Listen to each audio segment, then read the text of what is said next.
For the second time in 2 straight years of the World Juniors, Canada has had two two-goal leads versus Team USA, and both times they've ended up losing in a shootout. What's going on, guys? Mr. Wheels here. Gonna recap the first ever outdoor game of the World Juniors versus Canada and the US, and in my opinion, this game did not disappoint if you're a hockey fan. Great game, went into overtime, did not disappoint at all. A lot's going to be made about the outdoor conditions and whether it was worth it. Personally, in my opinion, it absolutely was. Let's get into this right now. This game probably would not have went to a shootout if the U.S. was able to capitalize on some of their early chances. They were all over Canada in the first, 5-10 minutes of the game.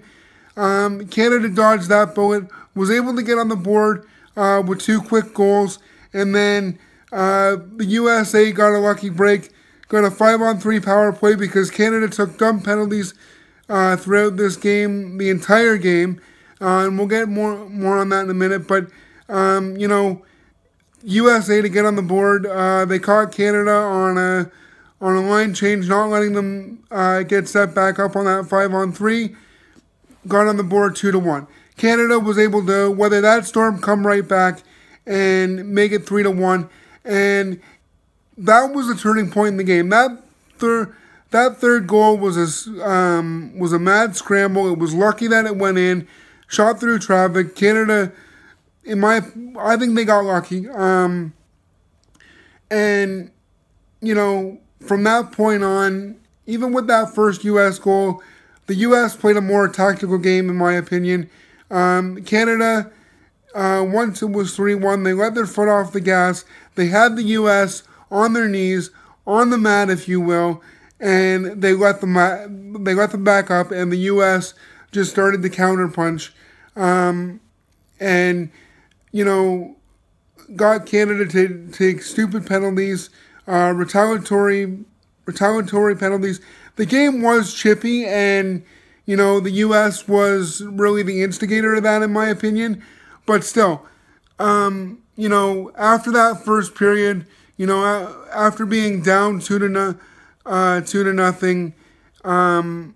the U.S.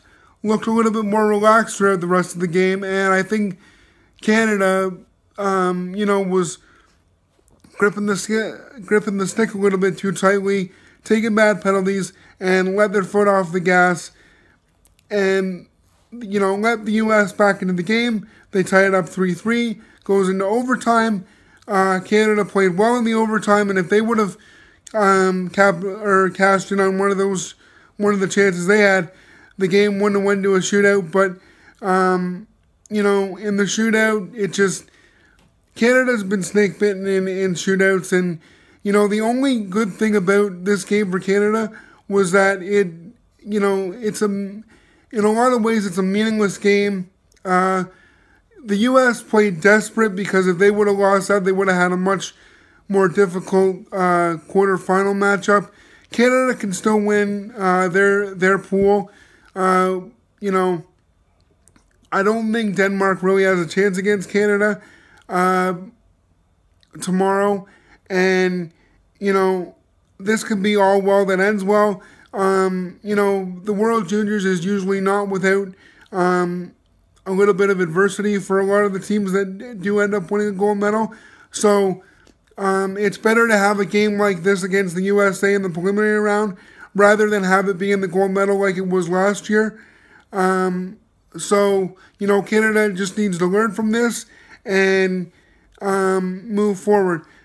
For the Americans, they control a little bit more of their own fate now.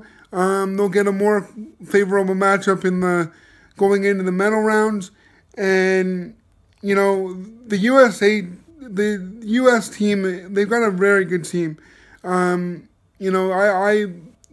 would say they're definitely a favorite for a medal, possibly a gold medal. They're just as good as Sweden, Canada, Czech Republic, Russia, all of the top teams in the tournament. So not surprised that the USA was able to pull this one out. That's really all I got to say, guys. Canada's going to bounce back from this, and there's going to be more great games ahead. I'm going to do a quarterfinal preview will be the next video. Hope you enjoyed the video, guys. Be sure to slap that like button and comment down below. Tell me what you thought of the game, and I'll see you next time.